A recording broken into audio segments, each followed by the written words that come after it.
Hey guys, I'm making a video response. I'm actually answering a question that was asked by Tulare County Cop Watch. I'll put a link to his channel in the description box below.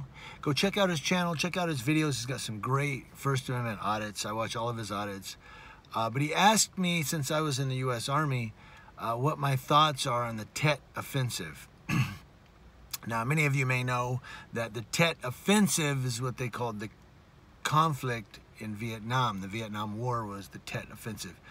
And I was born in 1966, so I was a little kid. I don't know a whole lot about it. I did learn about it in school. We studied it in history, which is now, that's social studies, right? I'm getting old.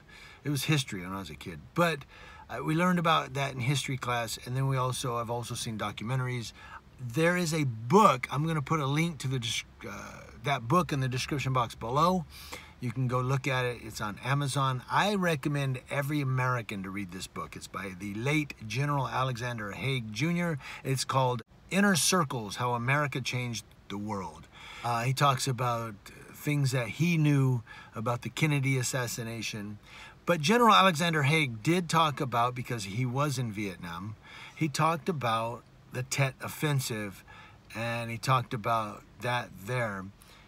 The thing that I've always remembered about his writing of that, his account of that war, was when he wrote about the Gulf of Tonkin incident. Now, the Gulf of Tonkin incident, they had the USS Maddox, that on August 2nd, 1964, was, of course, in a skirmish with some North Vietnamese torpedo boats. I believe there was 3 boats. And the USS Maddox fired upon them.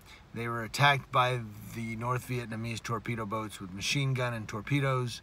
No U.S. casualties were taken. They did sustain 1 bullet hole, I think, if I recall, in the side of the USS Maddox from machine gun fire.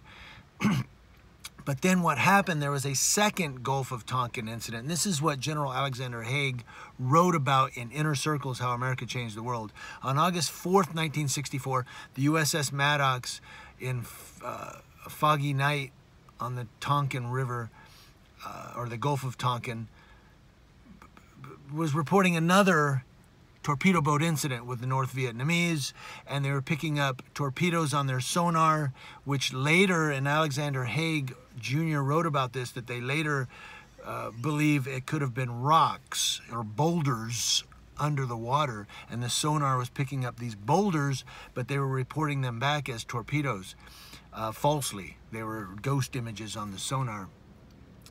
And Alexander Haig wrote that President Lyndon B. Johnson was so wanting to get into the Vietnam War that he used that as an excuse, and this plane's gonna go over. It's like the 5th time. I'm not redoing this video. Let's let it pass. It's the fire plane for the Cranston fire, and I don't know if it's drowning me out or not, but let it pass.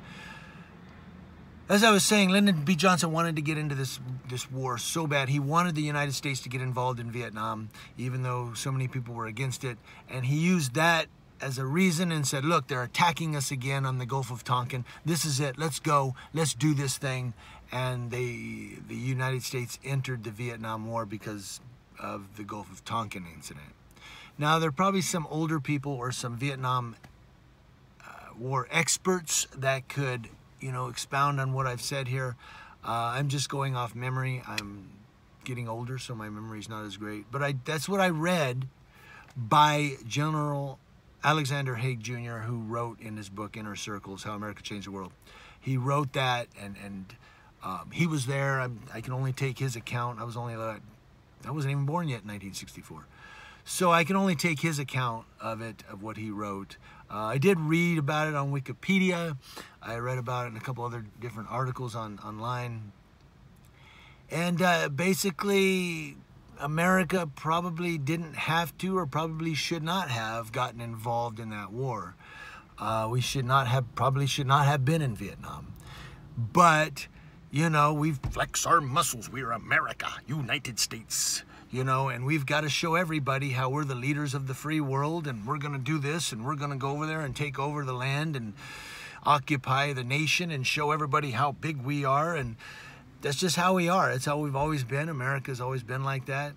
I remember back, some of you older people may remember back in the 80s, early 80s, America and Russia, the two big towers standing, trying to, you know, have a boxing match over who could take over the world more, the United States or Russia. But going back to the Tet Offensive, no, we probably should not have been there. We probably should have just kept our noses out of it, let the Southeast Asians fight it out. We did not. We got involved, and we lost a lot of good men and women over there in that war. So that's kind of my thoughts on it. Hopefully that answered the question, but that's my thoughts on the Tet Offensive. We probably should not have been there, and according to General Alexander Haig Jr.'s account of the Gulf of Tonkin, we kind of went into it because of some boulders in the water. But hey, you know, we were like, torpedoes, yes, that's it, let's do this, we got this. Looking for a reason to get involved, and just made one up because, well, why not? News Now Ukaipa. Thank you guys for watching.